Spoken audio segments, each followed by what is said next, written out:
Okay students, so today we will discuss the article that is motion in a straight line.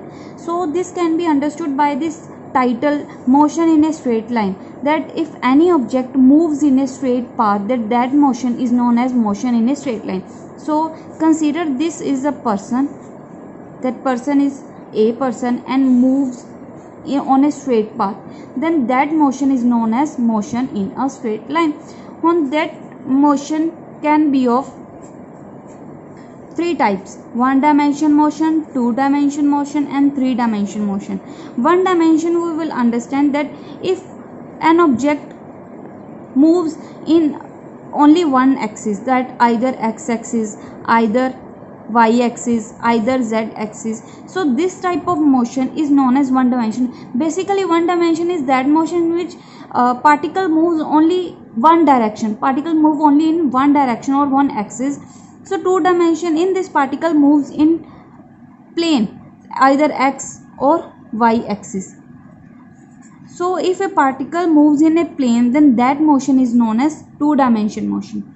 And three dimension, if a particle moves in x coordinate, y coordinate or z coordinate, it can easily understood by space example. If a particle moves in a space, then that motion is known as three dimension. If a particle moves in a plane, then that motion is known as two dimension. And if particle moves in a straight line, then that motion is known as one dimension. So we will now discuss only one dimension motion. So student, mathematically if I want to express the motion in a straight line, then the equation will be x is equal to x of t, where x is the position and t is time. If I want to know the position of any particle at any time t, then this is the mathematical expression. So we conclusion of this equation is that if we want to know the position of particle, then we have to know the value of x, that is position and time at any instance. So that was the mathematical equation. Now we will do the graphical part. So we will understand this by an example. So let this is person A. So it leaves his home at 9 a.m. and passes the city B at 11 a.m. and covers the distance 80 km. And it passed the city C at 12 noon and covers the distance of 110 km from his home. So he leaves the journey from his home. So he passed the city D at 2 p.m. covering the distance 120 km. So if I want to represent this data in a graphical form, then how will I will express? So consider this is an axis. So if I am considering here is time is equal to 0, it doesn't mean that the time will be 0 second. It means that my observation start from, so here we will consider I am observing his journey from 9 a.m. So this is my observing point. So this is the point where t is equal to 0. So t is equal to 0 just represent that my observation starts from this point, nothing else. So t is equal to 0. So this is the city A where is home, and he left his home at 9 a.m. and this is the city B, this is the city C, and this is the city D. I just represent these cities on a time axis. So t is equal to 0 represent that my observation starts from time at 9 a.m. nothing else. So he reached the city B at 11 a.m. He reached the city C at 12 noon and he reached the city D at 2 p.m. So I will represent these in the form of compact data, that is t is equal to 0. The difference between 9 and 11, time interval between 9 and 11 is 2 hours. So I can represent this as a 2 hour. So the time interval between 9 and 12 will be 3 hour. So I will represent here is 3 hour. So I am when I represent here as in 2 hour, 3 hour, 4 hour, the time interval remains same either in 2, 9, 11, 12, 2 or 2 hour, 3 hour, 4 hour form. So here you can see that the time interval between 9 and 12 will be 5 hour. So I can represent here it as a 5 hour. The main advantage of this axis is that I can represent it in I can shift this origin at any point. For example, if this is the time t is equal to 0 is that point where he leaves his home. If I will represent 12 noon as origin, so this is the time axis. So what is the difference between 12 and 2? This is the time interval between 12 and 2 is 2 hour. So now here I will represent here is 2 hour.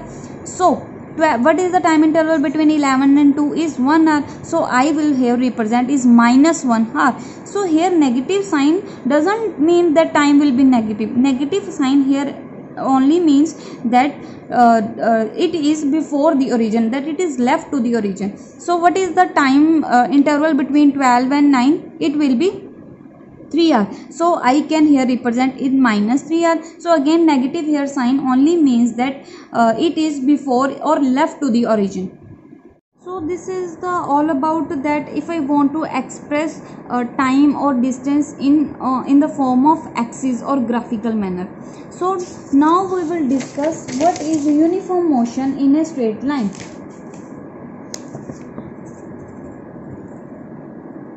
Uniform motion in a straight line. So what does uniform motion mean?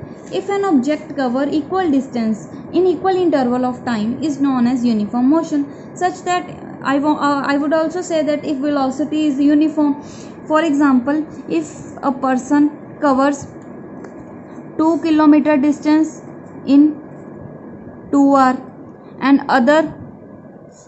and next 4 kilometer distance in 4 hours, next 6 kilometer distance in 6 hours. So the difference between the distance is 2 kilometer and the interval is also same or uniform. So this type of motion is known as uniform motion. When an object cover equal distance in equal interval of time, that motion is known as uniform motion. Now I want to calculate the formula for uniform motion in a straight line. I want to find the relation between position, velocity and time. So how we will calculate? So now we will calculate the mathematical form of uniform motion in a straight line. Consider if a person starts from origin and reaches at point A at t is equal to t naught and covers the distance x naught. X naught is the distance between origin and point A. Now and a person will move further and reach at point B at t is equal to t1. Covers the distance x1 from origin, and further he moves and he reaches at point C. Time will be t at time t is equal to t2 and he covers the distance x2 from origin. So what we will do? Okay, now what is the value of OC? What is the value of OC? OC I can calculate that this is the combination of OA plus AC. OA plus AC.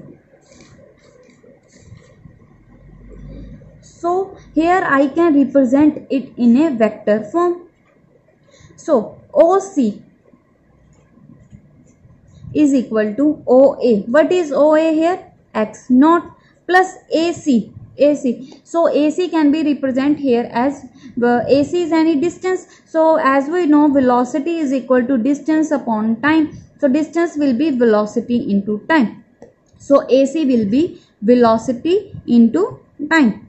So OC here will be x2. So here we get the relation x2 is equal to x naught plus v. So it is the time t1 or t2 So this is I just only represent here, this is 2, so here I only assume that T2. So if I want to calculate OB, so it can only represent in the form of OA plus AB. Here OB is x1 vector, so I am just here representing it in vector form. OA here is x0 plus AB, again I am representing in the form of VT1. We can easily calculate from this formula. So subtracting equation 1 and 2, we will get x2 minus x1 is equal to x0 plus V vector T2 minus x0 minus V vector T1. x0 will be cancelled. So we will get x2 is equal to x1 vector plus V vector T2 minus T1. So this is the expression for uniform motion in a straight line. Now I will do some special case. Case number 1. If I will consider that x2 minus x1 is just here displacement, and displacement I can represent in the form of s. So T2 minus T1 is the time difference. I am representing here time difference as T. So putting the value of x2 minus x1 here. So here we will put the value of x2 minus x1 will be s and V vector T2 minus T1. So here x2 minus x1 will be s vector is equal to V. T2 minus T1 I will put T. So this is the general formula, as we know velocity is equal to displacement upon time. Now the last case, case number 2 is if for a uniform motion in one dimension, displacement is equal to distance traveled and velocity is equal to speed, hence the arrowhead over the displacement and velocity vector may be dropped. So I will considering here x1 is equal to x0 plus vt1, x2 is equal to x0 plus vt2.